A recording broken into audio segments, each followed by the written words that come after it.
안녕하세요. 올해 12월 28일부터 내년 1월 3일까지 이스라엘, 그리고 내년 1월 17일부터 24일까지 튀르키예를 일주하는 열린다 성경 스터디 투어가 진행됩니다. 열린다 성경 스터디 투어는 단순한 성지순례가 아닙니다. 매일 아침 1시간 반씩 성경과 인문학을 주제로 공부한 뒤 현장을 답사하는 기독교 인문학 여행입니다. 자세한 일정과 다녀오신 분들의 생생한 후기는 영상 하단의 링크를 참조하시기 바랍니다. 안녕하세요. 세계사엔 교회사, 세계사와 함께 푸는 스토리텔링 교회사 시간입니다. 중세역사, 중세교회사 거의 막바지를 향해 가고 있는데요. 로마 제국이 멸망하는 476년부터 콘스탄티노플이 함락되는 1453년까지 중세 천년의 역사를 크게 4명을 이정표로 스토리텔링하고 있습니다. 유스티니아누스, 샤를마뉴 두 명은 형제죠. 그리고 그레고리우스 7세, 이노센트 3세 이 두 명은 교황입니다. 자, 콘스탄티노플 함락 그 직전 요즘에 르네상스 시대 저희들이 살펴보고 있습니다. 르네상스. 자, 근대의 여명을 비춘 르네상스, 그리고 이 르네상스의 공식 후원자가 된 메디치 가문에 대해 살펴보고 있죠. 자, 오늘은 메디치 가문 독재의 시작을 알린 이 코시모 데 메디치를 중심으로 이야기하려고 하는데요. 자, 조바니 디비치, 메디치 가문의 영광의 시작이라는 주제로 지난 시간에 살펴봤죠. 자, 그분이 1420년 사업에서 은퇴하고 1429년에 죽어요. 그러면 유언을 남깁니다. 가능하면 대중의 시선에서 멀어져라. 그리고 정치에 관심을 두지 말라. 하지만 그 아들이 그 유언을 지켰을까요? 자, 그 아들이 누구냐? 바로 오늘 살펴볼 코시모 데 메디치입니다. 피렌체 공화국의 거의 국부에 해당하는 인물인데 40세에 가업을 승계했다. 코시모 데 메디치. 자, 이렇게 생기셨습니다. 자, 그는 부인이 누구였는가? 당시 유력 은행 바르디 가문의 딸과 결혼을 했어요. 한때 이 은행은 유럽에서 가장 부유한 은행가 집안이었는데, 제가 한번 언급했죠. 영국 국왕에게 무리한 대출을 해서 폭삭하게 된다. 왜냐? 이 영국이 프랑스와 100년 전쟁에서 결국 지잖아요. 돈 다 띈 거예요. 자, 그래서 결혼할 때는 가세가 완전히 기운 상황이었다. 자, 그럼에도 이 쇠퇴에 가는 명문가의 딸과 결혼함으로써 이 메디치 가문 특유의 성격을 보여준다는 것이죠. 자, 이 코시모는요, 늘 자중하고 겸손하게 행동해서 인기 짱이었습니다. 하지만 그의 집권기, 그의 그 가문의 리더로서의 기간이 어때요? 1423년부터 시작해서 1454년 로디 평화조약으로 마무리된 이 북부 이탈리아 자치도시들 간의 전쟁, 롬바르디아 전쟁이 한참 벌어지는 그런 상황이었습니다. 그러니까 어쩔 수 없이 정치에 관여할 수밖에 없었고요. 그런 가운데 또 국의 추방을 당합니다. 그러다가 귀환하게 되고요. 돌아와서는 결국 정권을 잡고 메디치 가문을 중심으로 한 독재 시대를 열게 된다. 그러한 과정들에서 탄생하게 된 르네상스의 화려한 불꽃, 이런 것들을 중심으로 한번 살펴보려고 합니다. 자, 롬바르디아 동맹을 결성해서 당시 황제 프리드리 2세에 맞섰던 북부 이탈리아의 자치도시들은요, 이후 이제 승리하잖아요. 이후 패권을 놓고 자기들끼리 경쟁을 하게 된다. 그게 뭐냐? 바로 20년간 펼쳐진 1423년에서 54년까지 이어진 롬바르디아 전쟁입니다. 자, 이 전쟁에서 누가 중요하냐? 바로 밀라노와 피렌체의 경쟁이 중요합니다. 왜냐? 둘은 굉장한 라이벌 의식이 있었습니다. 마치 고대 그리스 역사에서 아테네와 스파르타처럼 말이죠. 이 피렌체는 공화제의 희망이었고요. 그리고 밀라노는 군주제의 기수였다. 피렌체는 어때요? 시민적인 자유와 경제력을 앞세웠고, 그리고 밀라노는 완벽한 치안과 군사력을 앞세웠다. 자, 이런 상황들은 예술에서도 잘 표현되는데, 자, 피렌체 같은 건 어떻습니까? 반고딕, 중세를 상징하는 고딕에 반하는 돔 건축 양식을 또, 하지만 밀라노는 어때요? 중세의 상징의 고딕하면 뭡니까? 첨탑이죠. 그게 바로 피렌체에 있는 돔을 중심으로 한 피렌체 대성당 왼쪽이죠, 여기에. 그리고 반대쪽은 어때요? 첨탑으로 상징되는 밀라노 대성당, 바로 전형적인 고딕 양식의 건물이죠. 자, 그리고 예술가를 뽑을 때도 자, 피렌체는 시민 대상 공모를 했고요. 밀라노는 정부가 고용한 일종의 어용 예술가를 통해서 작업들이 이루어진다. 자, 밀라노는요, 비스콘티 가문이 등장하면서 전제적인 지배하에서 산업이 빠르게 발달합니다. 그리고 순식간에 이탈리아 최강국으로 부상을 하게 되는데, 그러면서 점차 영토 확장에 나서요. 그러면서 토스카나, 피렌체가 있는 이 토스카나 지방을 넘보기 직전 상황까지 가게 된다. 특히 잔 갈레아초 비스콘티, 이 인물이 중요한데요. 그는 포악하고 잔인하기로 유명했다. 한 번은요, 자신에게 반역을 한 영주를 산채로 성벽에 넣어서 벽을 바르는, 와, 조폭이 땅속에 묻어버리는 거하고 비슷하죠? 성벽에 딱 산채로 집어넣어가지고 완전히 회칠 발라버리는 거예요. 자, 하지만 그럼에도 그는 정치적으로는 꽤 유능했다는 거예요. 그는 봉건적인 잔재를 없애서 밀라노를 중앙 집권적인 국가로 만들게 되죠. 밀라노는 기적적으로 페스트, 흑사병의 참화를 피하게 되는데, 이런 상황에서 밀라노 대성당 건립 등 건축 열기로 이제 쏟아내기도 합니다. 1395년 바로 잔 갈레아초 비스콘티 통치기에 그는 교황으로부터 공작으로 받게 되고, 어때요? 밀라노는 어때요? 밀라노 공국으로 출범하게 된다. 자, 이후 본격적으로 영토 확장에 나서게 되는데, 밀라노 군대는 토스카나 지역을 석권하게 됩니다. 토스카나, 바로 어때요? 밀라노 공국인데, 바로 밑에 있는 피렌체 공화국이 토스카나 지방까지 남진해서 영토를 계속 확장하는 상황이었다. 옆에 있는 베네치아 공화국은 너무 셌기 때문에, 1대1로 붙기에는 이제 너무 센 거예요. 그래서 피렌체로 이제 먼저 나아간 겁니다. 자, 피사와 시에나를 접수하고 피렌체를 포위하게 된다. 자, 피렌체는 어때요? 경제력은 굉장히 앞서갔지만 정치력 그리고 군사력에 있어서는 열세였다. 자, 피렌체가 포위되면서 풍전 등하의 위기에 처했지만 어때요? 1402년 잔 갈레아초 비스콘티가 죽어요. 그러면서 겨우 위기를 모면하게 됩니다.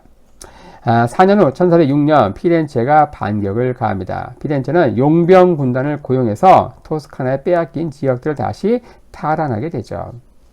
당시 밀라노는 잔 갈레아초가 죽고 나서 내분 상태가 10년간 지나가다가 자, 마침내 필리포 마리아 비스콘티라고 하는 사람이 권력을 잡으면서 재차 토스카나, 바로 피렌체를 공략하게 된다.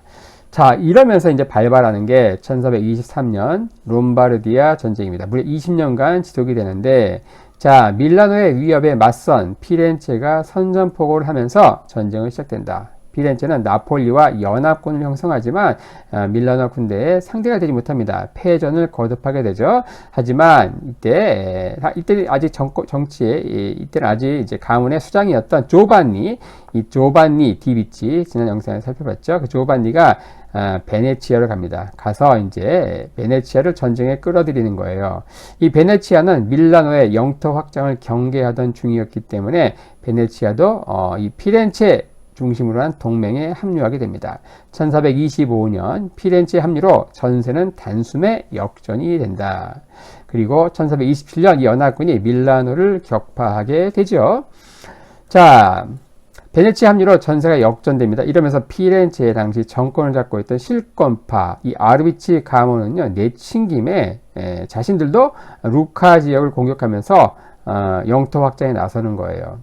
이제 상황이 달라집니다. 이제 방위 전쟁에서 이제 본격적으로 침략 전쟁으로 전환되는 상황에서 아무런 전쟁의 명분이 없잖아요. 이러니까 이 메디치 가문은 전쟁 반대를 선언하죠. 왜냐? 전쟁을 하게 되면 항상 그 후유증은 누구의 몫이다?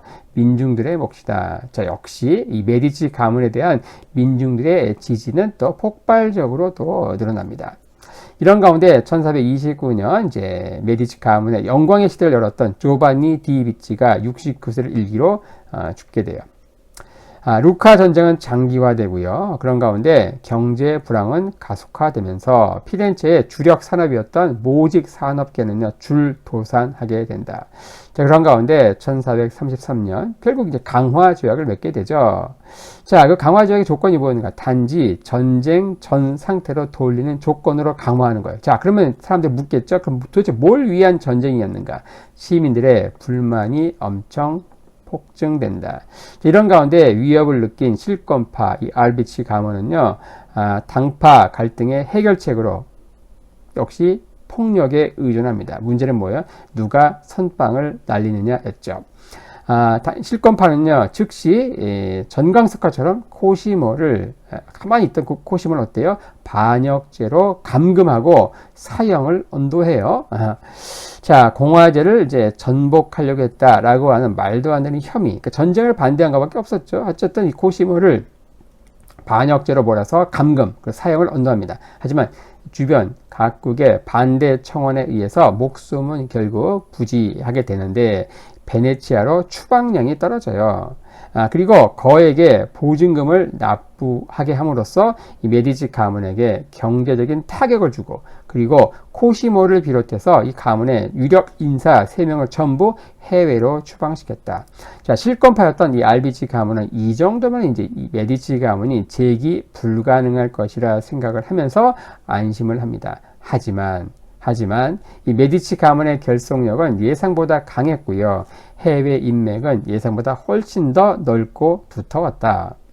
자, 이 코시모는요, 루카 전쟁이 끝날 시점에 이미 이 모든 상황들을 예측하고 자산의 상당 부분을 해외로 분산해 놓은 상황이었다. 그 당시 교황 에우게니우스 4세는요, 이 코시모의 또 친구였어요.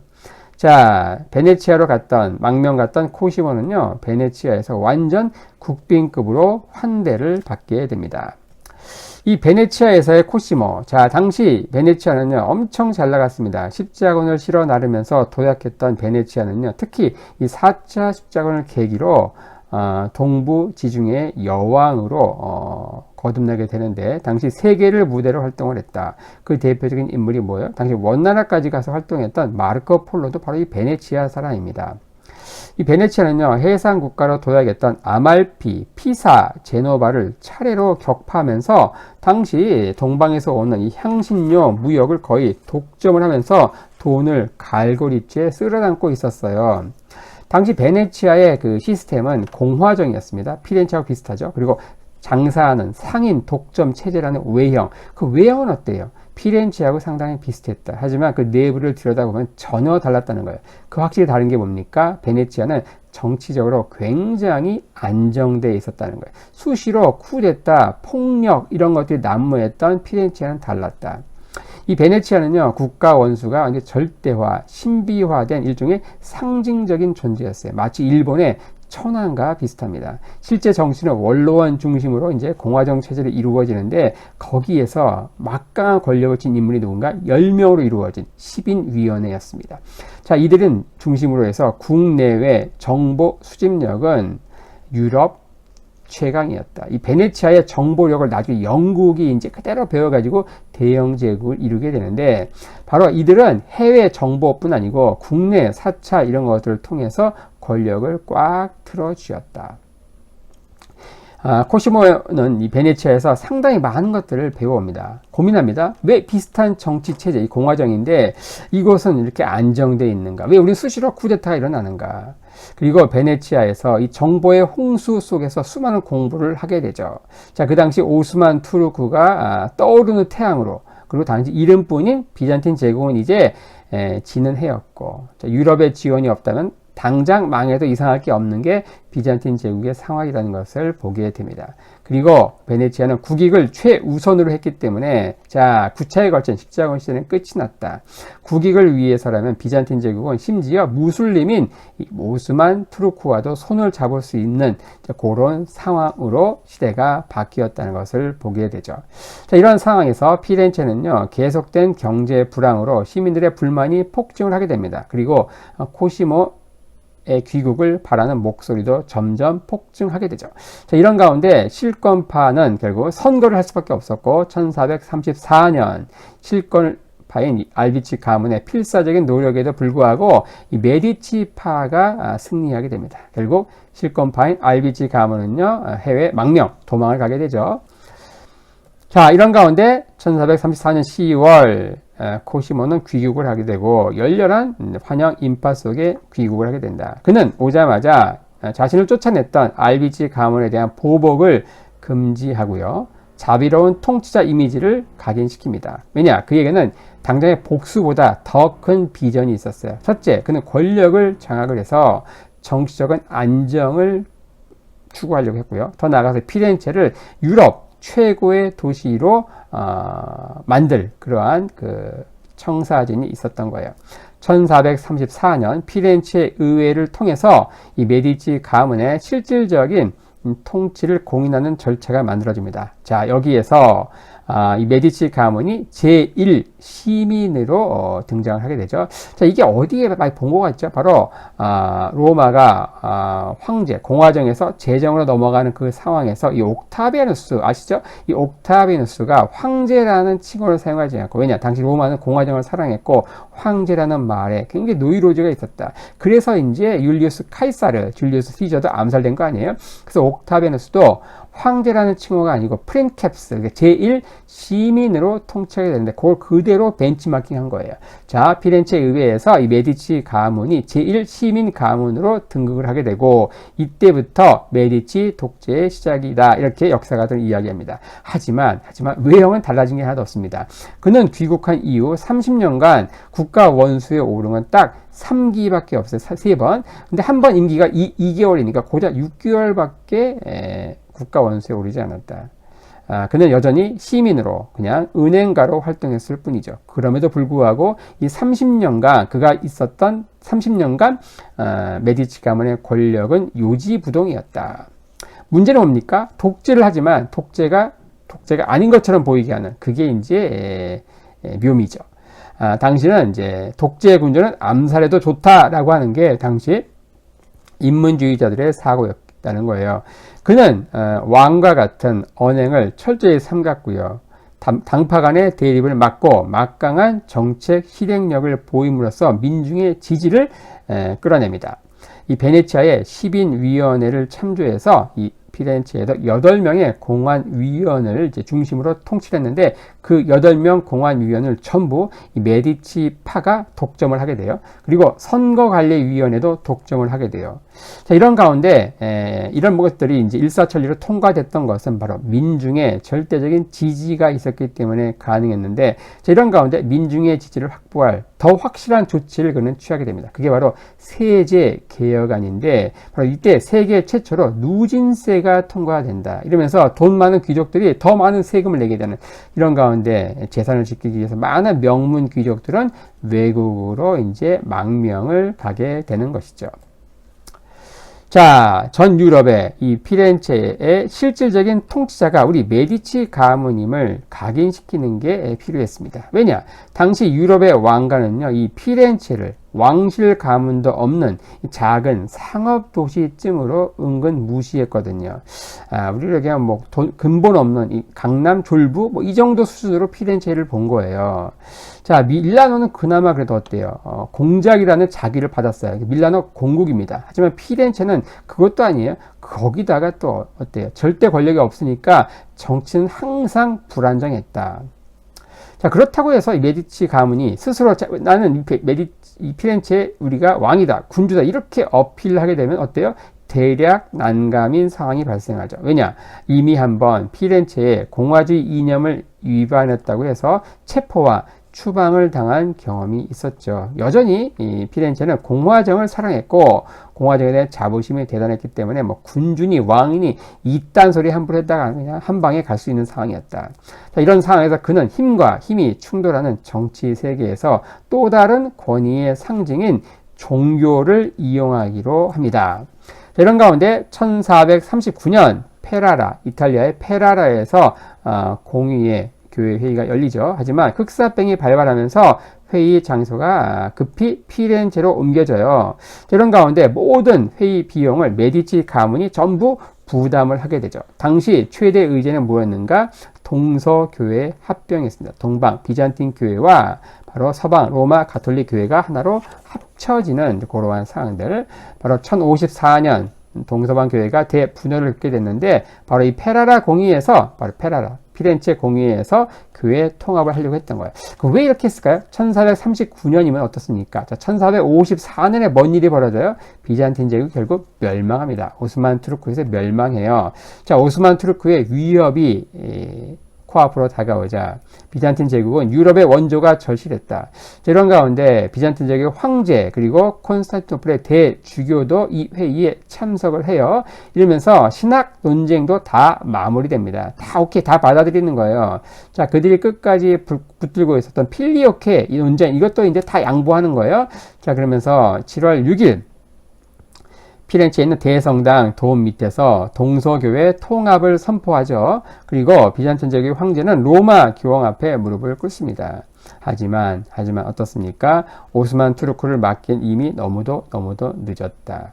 돌아가서 어때요? 고국에서 시민들의 엄청난 반대, 어떻게 나라를 팔아먹었다 이러면서 이제 엄청난 반대파들, 그리고 때마침 유럽에서 원군이 왔지만 발칸 반도에서 오스만 투르크에 완전히 대패하게 된다. 결국 1453년 2개월간 공성전 끝에 콘스탄티노플이 함락되면서 비잔틴 제국은 결국 서로마저게 멸망한 이후 1000년을 인공호흡기 달고 버텼지만 어때요?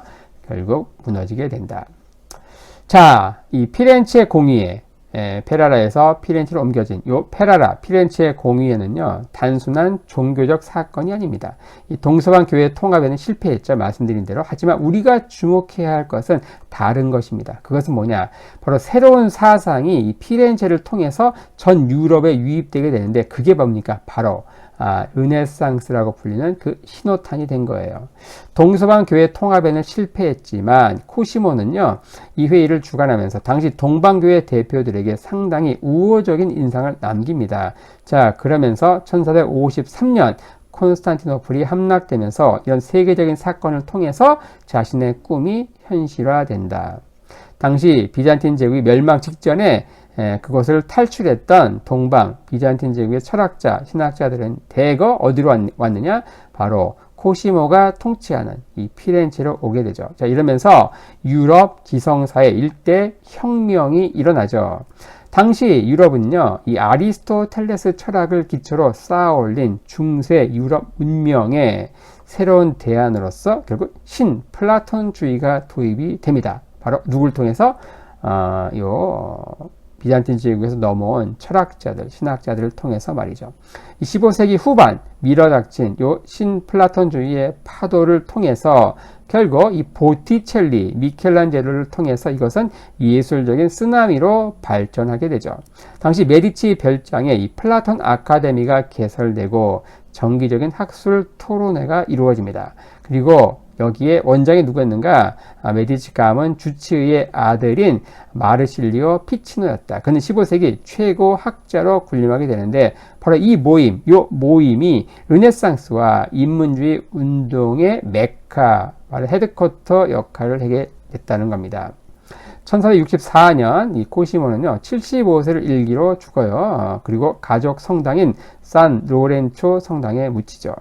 그는 조각가인 도나텔로를 가장 총애했다고 합니다. 그래서 유언으로 자기 곁에 도나텔로를 묻어달라고 유언을 남겨요. 그리고 2년 후 도나텔로도 그 옆에서 죽게 되죠. 그는 이제 죽어서 이제 국부, 바로 피렌체 공화국의 국부의 칭호를 받게 되는데요. 이 메디치가 인물 중에서 가장 존경받는 인물이 코시모다. 왜냐? 그의 후손들 가운데 코시모 1세, 코시모 2세, 코시모 3세가 계속 등장하는데, 이것은 뭐예요? 위대한 선조를 본받겠다는 다짐에서 비롯된 것이고, 그가 바로 이 가문의 인물 중에서 가장 존경받는 인물이었다는 것을 잘 보여주고 있죠. 그의 최대 업적은요, 바로 이 정치적인 불안정 가운데 있던 이 피렌체 공화국을요, 안정과 평화를 유지시켰고, 내분과 폭동이 사라졌다는 거예요. 시민들은 그의 통치 가운데 평화롭게 생업에 종사할 수 있었다.